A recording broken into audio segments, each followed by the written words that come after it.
Hi, I'm Lori F. Dean, and welcome to video number 5, step number 3 of your transformative journey. The one that is taking you from a life of sedation to a life of sizzle, a powerful and practical path to get you reclaiming and unleashing the bold, brilliant, and bountiful being that you came to this planet to be. How are you doing?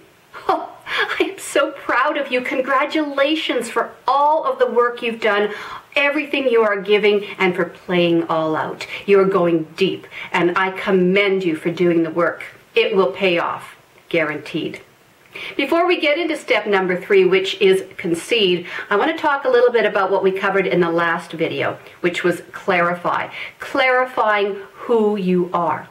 If you remember, we started by talking about who you were not, who I am not. And we went through this whole idea of shadow and all of the feelings and associations around this area of shadow. We also talked about this area called sacred and all of the words and feelings and emotions that are tied up in that particular place. I had you do a lot of work around who I am not, uncovering your limiting beliefs that no longer serve, talking about the lies that you tell yourself: I'm too old, I'm not good enough, I'm not special, I have no talents. And we talked a lot about your secrets, those things that you push deep down, you just don't want anybody to know about because you're either ashamed or you want to blame someone else, and maybe you're protecting them. Anyway, I had to do a lot of work around that. Congratulations for doing so and for going really deep. I also sent you on to the World Wide Web, to the search engine Google, and had you look up ByronKatie.com, had you download her sheets for the work, which had to do with dealing with your judgments. Did you do it? And how did it go? Oh, I'm so glad. Keep doing that work around anything that comes up in the way of judgments. It's so powerful, and it won't be long before you're questioning it in your own mind. It'll be so ingrained that any time and every time something comes up that you think might be a judgment on your part, you're going to run through the list of questions and do the turnaround. It'll become automatic. So good for you. We also talked about this other area, the area we called sacred, the area that gives us some pleasure, that is really light and open and receptive, and all of the feelings and emotions that went around that. We also talked about this being an area where spirit resides, and how do we get connected with that spirit if we've been disconnected from it for so long.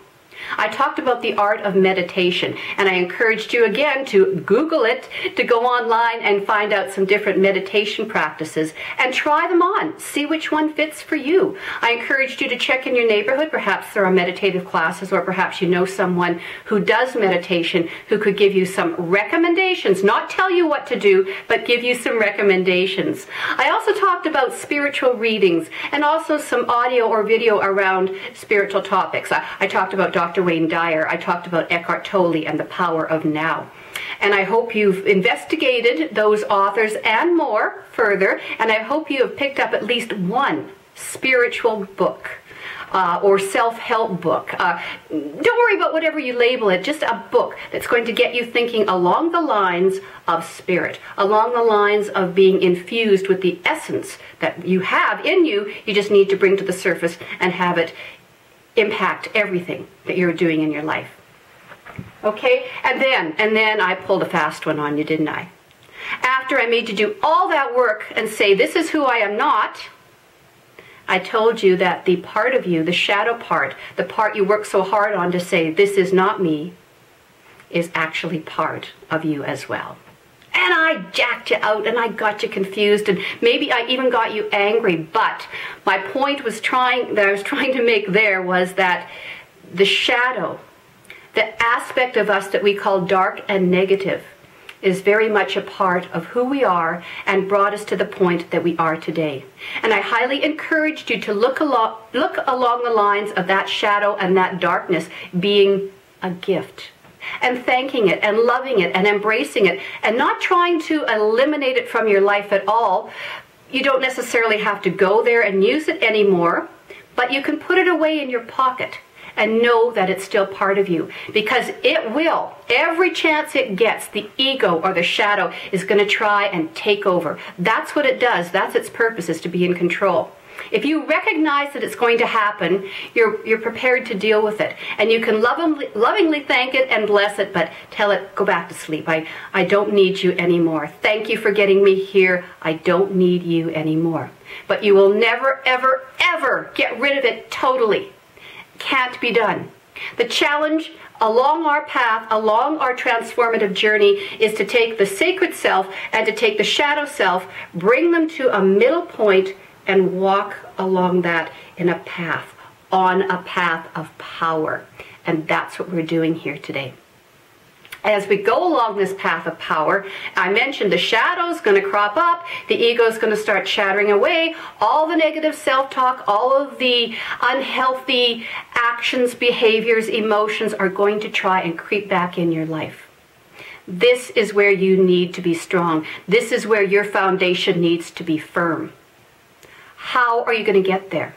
What are you willing to concede or surrender to make all of this happen? That's our lesson for today, so let's get to it. Concede. We've now talked about connecting. We've talked about clarifying who we really are, what our soul purpose is.